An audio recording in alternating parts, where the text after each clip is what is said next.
Citizen Sleeper 2 is primarily a visual novel with some dice-based choice mechanics.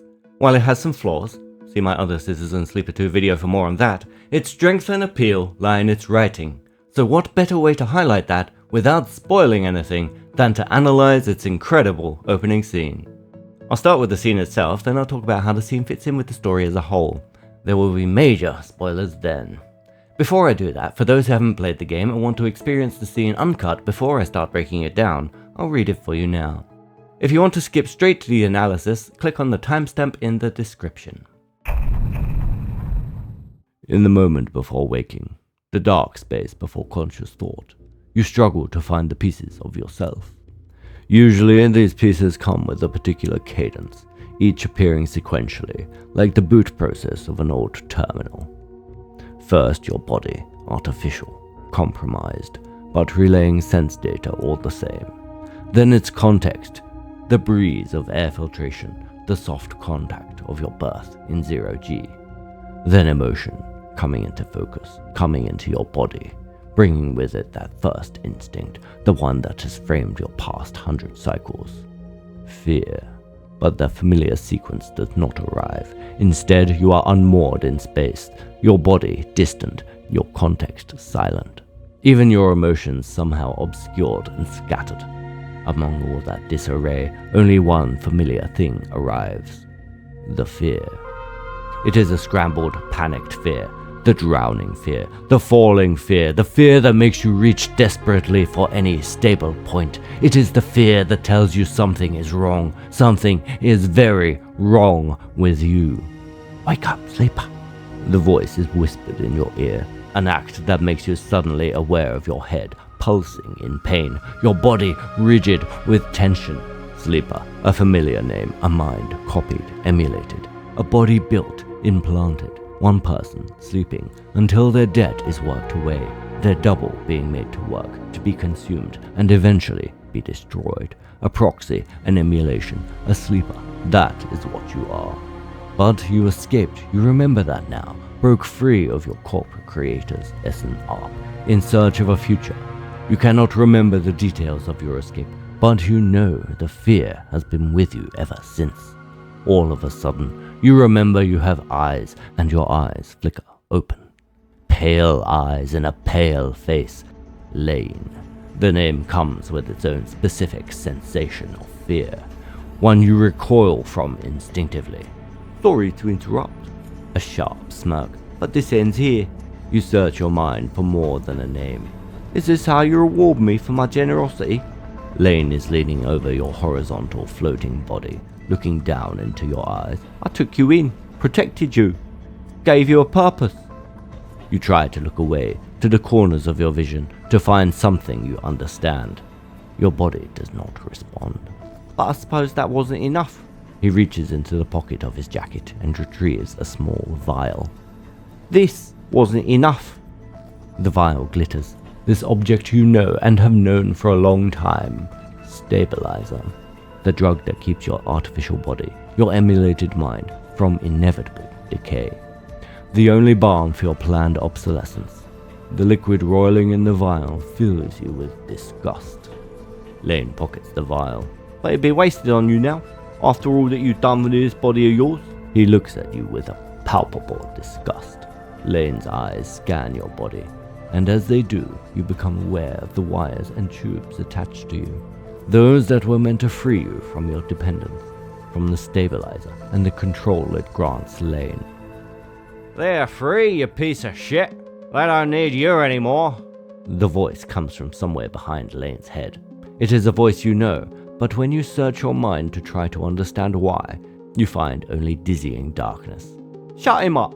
Lane barks the command, and you hear the sounds of impact, of pain, from elsewhere in the room. You try to move your limbs again, and this time you feel a flicker, the twitch of a finger. You feel the extension and compression of synthetic muscle. Free, are you?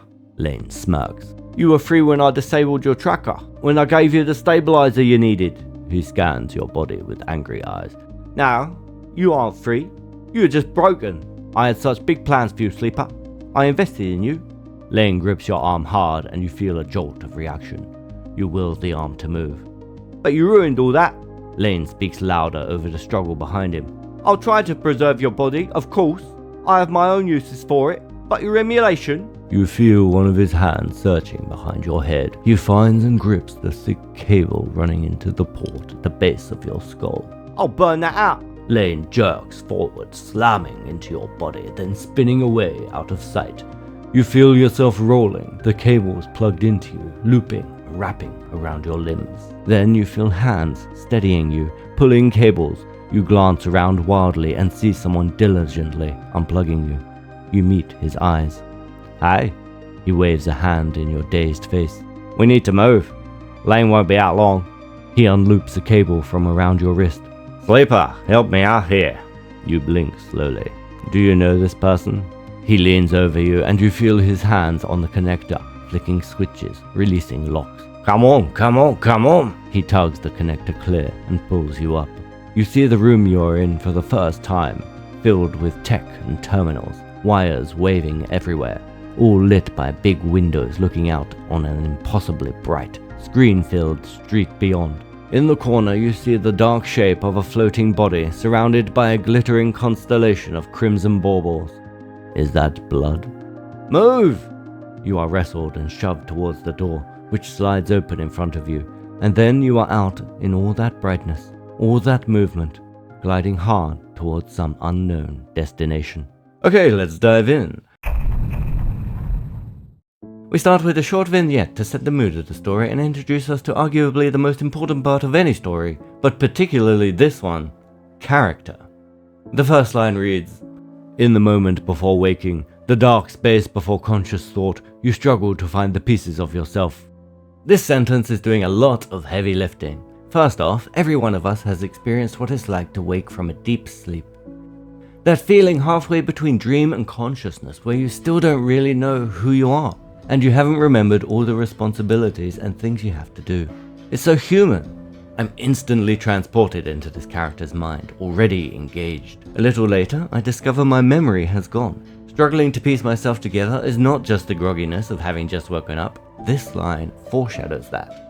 Next, I'm taken deeper into the mind of this character, understanding the norm. But with that word usually, I get a hint that something's wrong. This time, everything isn't usual.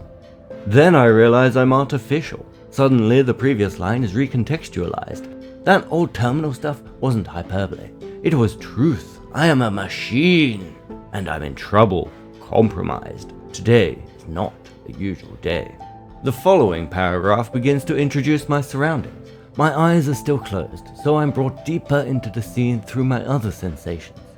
The mention of air filtration also evokes the soft hum of a fan, along with a breeze in a sealed room. But 0G informs me that I'm in space.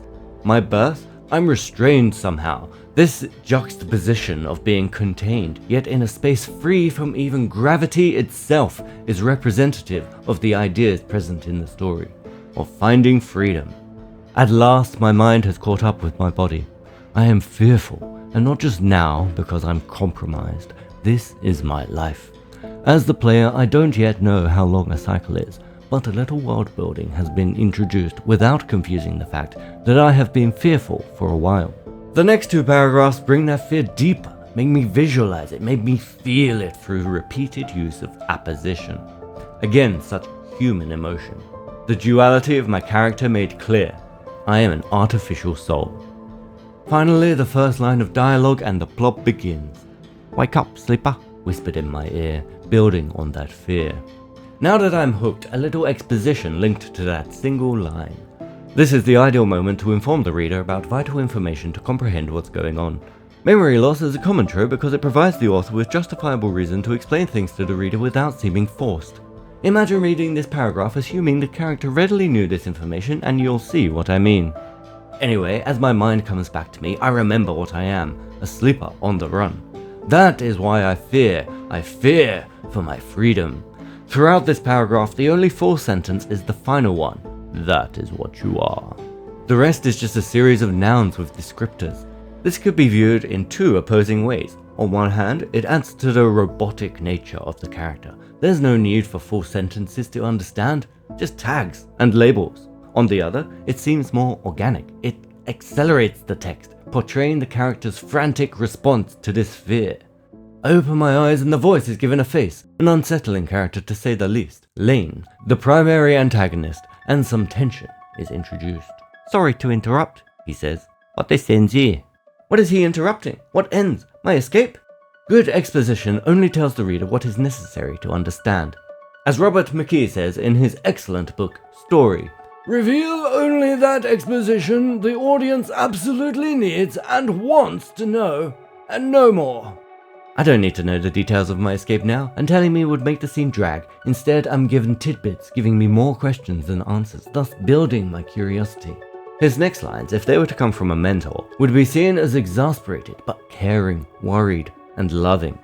"Is this how you reward me for my generosity? I took you in, protected you, gave you a purpose." But I recoil when I see him, so his words tell me how manipulative he is, all while informing me of who he is to me. My body doesn't respond. I'm a prisoner in my own body. I have no freedom in this moment. Then Lane shows his darker side, blackmailing me with stabilizer, with my existence. But whatever has caused me to be in my current state seems to have eliminated my dependence on the vile. A familiar voice clarifies this before Lane asserts his power. Lane, sure of his overwhelming position, proceeds to revel in my capture, my misery, revealing how inhuman he is. Or very human if you think like Nietzsche. Man is the cruelest animal, after all. As my ally struggles out of sight, Lane manhandles my thick cable. Suddenly he jerks. Definitely hinting at molestation. Or maybe I'm reading too much into it. However, this part is also foreshadowing for Lane going from blackmail and verbal manipulation to a more invasive physical form of control later in the story. So anyway, my mysterious savior untangles me, and I finally get a better look at my surroundings. There's a street, bright and hopeful. I'm not just on a spaceship, I'm in a space city, and we flee into the light, leaving a bloody mess and Lane, the darkness, behind. Adventure awaits. This scene is great because it introduces so much seamlessly. There's very little exposition, and most of what I learn is through subtext. It's dense with meaning and efficient with its words, something greatly appreciated in a work with so much text. From here on, I'm going to talk about how this scene fits in with the story as a whole. You have been warned. The opening scene is a mirror of the climactic scene with Lane. The following could be a description of either. I'm being hunted. I'm hooked up to a machine to try to destabilize Lane's power. Lane finds me and asserts his power over me. I don't have control of my body. I'm saved by my ally, try to leave the past behind and forge a new future. But it leaves me damaged. By having such strong symmetry between the two scenes, it makes comparisons between them, particularly the differences, much more meaningful and easier to spot. Why did I fail to eliminate Lane from my life in the opening?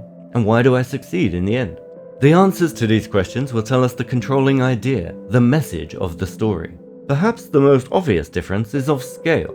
In the opening, it's just Seraphine and I fighting for our freedom. In the end, we've gathered allies from across the belt and are fighting not just for ourselves, but for societal freedom. However, this is not the most important difference.